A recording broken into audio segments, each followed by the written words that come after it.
Hi everybody. So I want to introduce the Chakra series. I'm doing this with Craig Holliday, and we're going to go through each one of the 7 chakras in a more in-depth way than your classic color, food, and emotion association. We just dive in deeper to get a more expansive view of what the chakras really mean. I'll be releasing each video a few weeks apart. I also recommend making sure that you watch them in order so that they all tie in together. Since they're not necessarily meant to stand alone, they're meant to be one gigantic kind of weaving through of a chat. I hope you enjoy. Thank you for watching, guys. I will leave Craig's information down below as well as my own. Make sure to catch all 7 videos once they're all released, and I hope you have a beautiful day.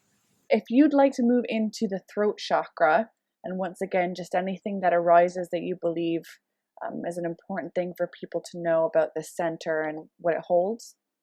So the throat chakra, to me, I find the throat chakra a fascinating chakra. So if we just look at it on its most essential level, it's the chakra of expression. It also has a connection with will.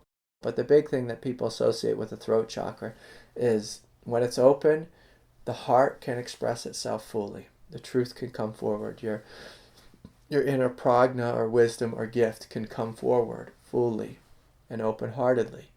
But the throat chakra on a human level, because again, we're talking about the chakras on a divine level, that's, divine expression. And on a human level, it's the seat of the superego. And I'll speak about this. So the superego is that aspect of consciousness which is continually judging our actions and just seeing, do they fit into what's considered right or appropriate behavior in society.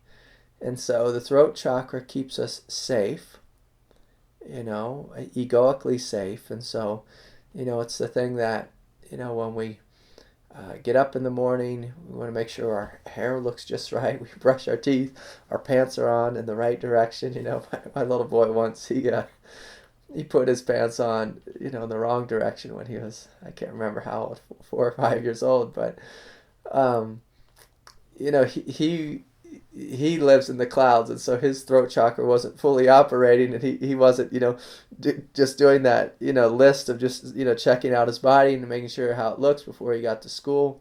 And so the throat chakra, the superego, is really helpful. So I'm not a teacher who teaches that the ego is bad, but the superego has its time. It has a time and a place for everything. The superego will tell you, you need to stop talking now because you're talking too much, or you're going to get yourself in trouble, or you better not say that to that person, or you might get punched in the face. So it's helpful to have a regulator here on planet Earth. And so the problem that happens with individuals is we're born in this world and we're these little vulnerable babies, and then we start opening our mouths, and sometimes we say the wrong thing, we say a silly thing, we're too loud, or whatever it is, and someone, oftentimes it's our parents, but maybe it's a school teacher, someone tells us to shut up. And what happens is, maybe we're told to shut up repeatedly. In my house, we were just terrified of my dad. He was just such a big presence. He was kind of a military guy. And so we just learned to just keep that throat chakra shut. And when the throat chakra is shut, then all of your emotions tend to stay in your body. When we, if we go back to that heart chakra conversation we had, I won't go too much into that, but when the throat chakra is shut, the emotions stay in our body. Basically it's I think you called it a regulator. It's the throat chakra, but it can also be a repressor. We shut the center, we repress, and there's this feeling like I'm not allowed to be who I am. I'm not allowed to express myself. I'm going to shut the hell up. That will actually keep me safe in the tribe, is the ego's thought. It'll keep me in the normal, healthy boundary so I don't end up in a cage, like in jail, or so I don't end up kicked out of the tribe and isolated and alone. And so, from one perspective, that's an obsolete program. Most of us, if we just listen to our heart and allow the throat to be open, we can just say, speak our truth, and everything will probably be okay. We might get punched in the face once or twice in our life, but I've been punched when when I was young. I got punched a couple times, for running my mouth, and that was probably appropriate. But when the doorway is open, if there's sadness, you cry. If there's joy, you're smiling. Something I always got criticized for was being too much, too joyful, because positive emotions can be repressed within us as well. Yeah, and that's the thing, is like when you're a bright light in the world, you should expect some resistance. And so your superego might tell you, don't be so bright because you're going to make the other people uncomfortable. You're going to eclipse them or whatever. But again, we don't need spiritual people who are holding themselves back. And so, beyond it being this regulator, but if the door is open with the throat chakra, and so that's normally through trust. If you trust that you are loved by God, that God made you and therefore you belong here on planet Earth, that you are one with God, then the throat chakra is going to be open and you're going to speak your truth. And by speaking your truth, I don't mean speaking your egoic truth. I mean speaking the truth of your heart, which is much more intelligent than speaking your egoic truth. And so within the throat, there's some level of discernment. And so like a healthy sense of discernment is you discern what is ego, like what's coming from my lower egoic nature, and what's coming from the truth of my heart. Some people call this center like the power of choice, where we're choosing actions and speech in alignment with our heart, in alignment with the truth. Or we can choose unconsciously in alignment with our egoic nature. And so when the throat chakra is open, there's a very clear sense of discernment there. And we're able to discern, is this the truth? Or is this something emotional or an overly rational thought that I'm trying to express? Or what is it? Like, what's happening here? And so, so many people, of course, get in tremendous trouble with choices. And so sometimes people make poor choices and then they just close the throat chakra. Then they can't hear their heart. And then they try to do like a pros and cons list in their head, which is one way. That's the rational way of choosing. That's, a step above from just being like ridiculously emotional. But, the highest truth is your mind is clear and open. Throat chakra is open, and you listen to your heart. And you listen to your heart and you allow the expression to come forward. What's very interesting is the further you go on the path, the throat chakra is open, the mind is blank, and then the heart just speaks. Sometimes my heart will say things, the intelligence will come through me, and it'll be something harsh, it'll be something tough. Sometimes I have to give someone a kick in the shins. And my superego will be like, oh gosh, I can't believe you just said that. Because, I'll tell someone something really bluntly. But then, afterwards, maybe a day later or a month later or sometimes 6 months later, they'll come forward and say, Craig, thank you for saying that. Whereas the superego might be saying, Craig, I can't believe you said that. You shouldn't have said that. That was the wrong thing to say.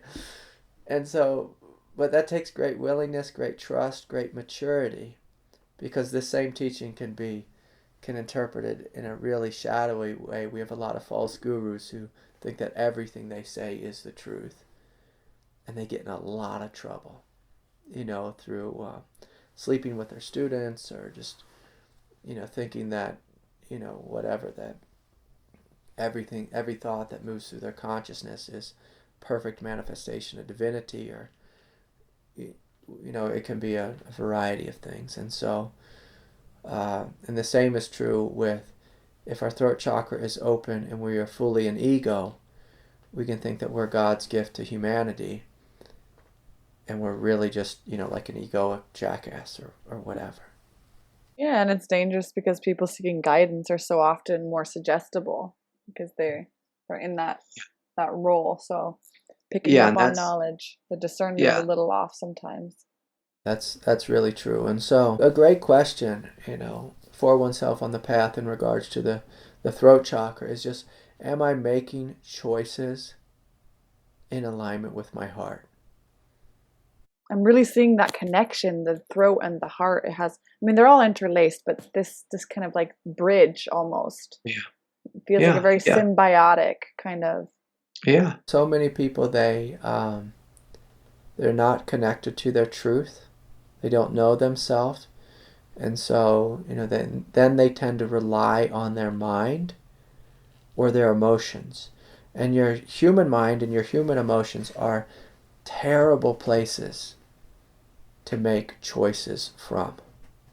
The true spiritual awakening is you come into your heart. And your heart, you surrender the mind into the heart, and the heart expresses itself in the form of you. And so the throat is this doorway, it's the gate. So it's an essential component. People tend to have, if you have throat chakra issues, you tend to have a lot of congestion there. You tend to have, gripping there, a tension there. Or there's a lot of tightness in the upper chest, like between the heart and the throat. There's like tension there. Or if it's ridiculously open in an unhealthy way, you have no boundaries. So it's like the doorway also for boundaries. You have ridiculously strict boundaries or ridiculously loose boundaries. And of course, you get in trouble for each of those. And so much about the throat chakra is are you in alignment with your gift? Do you trust your gift? Do you trust that your gift will be received here on planet Earth? A lot of people,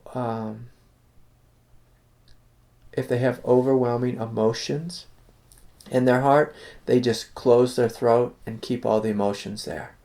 The same can happen with, when you're having a powerful awakening, like a Kundalini awakening or heart awakening, when all that energy starts to come forward and it feels overwhelming to the mind. So if the throat's open and your heart is open and you're having this explosive energy, when that energy comes up into the mind, most people feel terrified, like they're going crazy, and so they'll close the throat chakra to try to regulate the overwhelming intensity of the brilliance of the heart. And so that's a common thing that I work with on the path, is people, they close the throat as a way to regulate the overwhelming energy of a true spiritual awakening. That's a common one. But again, it goes back to trust. Can you trust that it's okay to feel? So if you're in your head, you're a highly mental or rational person, or you just have a strong ego, oftentimes there's a feeling like, or a thought that is, I don't trust all these feelings within me, so I'm just going to keep that door shut. And so people will keep that door shut, and then, when we keep that door shut, we tend to have big shadows, because when emotions are repressed, they tend to create shadows or neurotic behaviors, or all kinds of psychological disorders, can come forward. It because really you're has a lot to do with trust then, right? Trusting in the heart, trusting that, if you release the mind, the heart's going to take over and it's going to, your actions will follow, that you don't have to like analyze it. And the energy, trusting that that's okay, trusting that your emotions are okay, for that to really open. Is that yeah, like a yeah, necessary that ingredient? That's so true, what you said there. It's really about trust, and it's trusting that you are God, whereas most people trust that I'm a human ego. I'm this body, I'm this mind, I'm this emotions. And so it's through the throat that there's this tremendous surrender. And for a lot of people, that's a terrifying surrender. I'm going to let go into something greater. Whereas what most people think, if they open their throat, they think, I'm going to surrender into something worse. And people talk about this often with me as they say, Craig, I'm afraid if I open, I'm going to go into that downward spiral, and spin out of control. And yeah, it's true. You will spin out of control for a little bit of time. But if you keep your feet on the ground, if you keep your heart open, if you're connected with God's grace, you'll see the spinning out of control is simply the releasing of emotions. But it's through that doorway of trust that you're trusting that you're letting go into God, not letting go into a black hole. And so a lot of people who struggle with addiction, their throat chakra is just like this steel trap. Because their fear is, if I open and feel, then I'm going to want to cope more through my addiction. And so I'm going to keep this as a steel trap. And when you keep this as a steel trap, then you have all this pressure from the pain that's not being acknowledged building up inside. And that's why addicts oftentimes relapse, is because there's all this pressure that's not being dealt with in a loving way. And so that's, the throat chakra, like I said, it's a very, very interesting dance. And so, the good questions, again, is your throat open? Do you give yourself permission to speak up? Do you hold yourself back? Do you have trouble speaking? Do you have trouble with boundaries? Are you actively speaking the beauty of your heart? Are you sharing your beauty? Are you sharing your beauty?